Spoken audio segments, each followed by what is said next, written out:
Boa tarde, hoje é dia 31 de maio de 2026 e a gente está falando sobre processos industriais. A gente já passou pelo primeiro, que é o processo de concentração industrial, que vai até 1990, tem todos aqueles três fatores, que é o mercado consumidor próximo, infraestrutura, matéria-prima, enfim, todas aquelas coisas.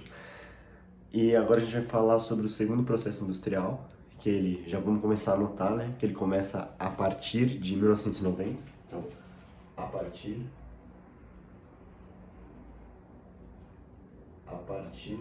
de 1990. Nossa, a caneta está um pouco fraca.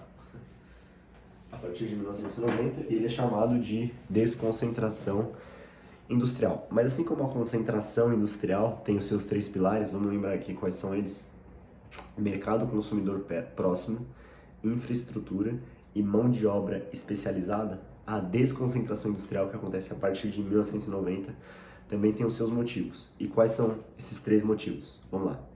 Concorrência, né, de outras indústrias. Impostos elevados nos centros urbanos, então a especulação imobiliária, tudo fica muito caro, qualquer terreno é muito caro.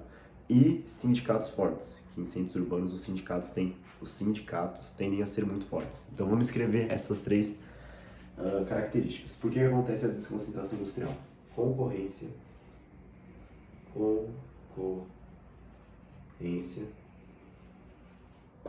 mais impostos elevados, qualquer coisinha no centro urbano é super caro, e sindicatos fortes. Sindicatos não só fortes, né, porque tá passando uma moto. Não só sindicatos fortes, como também eles são sindicatos atuantes, né? Então, bom, dá pra gente até fazer uma analogia sobre desconcentração industrial com o processo das universidades públicas, né? Então, quanto mais bem localizada, quanto mais em um centro urbano for essa universidade, maior a nota de corte. Então, por exemplo, se você quer fazer um curso em determinado local, mas ele é muito próximo de um centro urbano, a nota de corte, a dificuldade para entrar nesse lugar vai ser mais difícil para o mesmo curso, só que numa cidade um pouco deslocada, um pouco distante. Essa é uma analogia aqui que eu pensei. Quanto mais próximo de um centro urbano, mais difícil é as coisas. Outra ideia aqui que eu acabei de ter agora.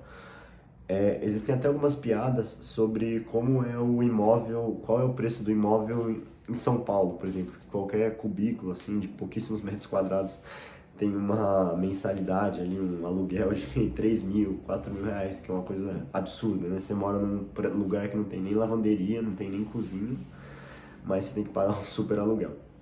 Enfim, esse é o processo de desconcentração industrial. Aqui eu falei sobre outros fenômenos sociais, mas isso aqui é sobre indústria, a gente não está falando sobre gente. Quer dizer, quando a gente fala de indústria, a gente fala de gente, né? Porque precisam de pessoas para trabalhar na indústria e precisam de pessoas para consumir o que a indústria produz.